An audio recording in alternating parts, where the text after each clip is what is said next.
Hello friends, welcome back to the new video guys. In this video guys, I am going to show you guys how can you disconnect Wi-Fi in your Tecno phone. Guys, you want to disconnect guys Wi-Fi in your Tecno phone, so as you can disconnect. And guys, now let's see how to disconnect Wi-Fi in our Tecno phone guys. In this video guys, I am going to show you friends. So before starting video friends, I want to tell you guys, if you're in my channel and you're watching my video first time, so I first of all go and subscribe my channel, click the bell icon and like my video. So friends, now let's start the video.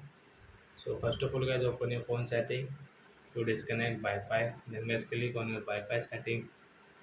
So you can see guys we have connected this Mukesh 5G and guys we want to disconnect this network. So how can we disconnect?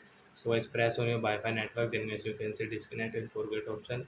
So we want to disconnect. So we will disconnect. Then guys Wi-Fi will disconnect. Then guys you cannot use your Wi-Fi in your Tecno phone. So I hope friends you have understood how to disconnect Wi-Fi in our Tecno phone. So that's it guys. Thanks for watching. So guys now we will meet up guys next video guys with new topic guys. Before going guys please go and like my video, subscribe my channel. Bye bye friends.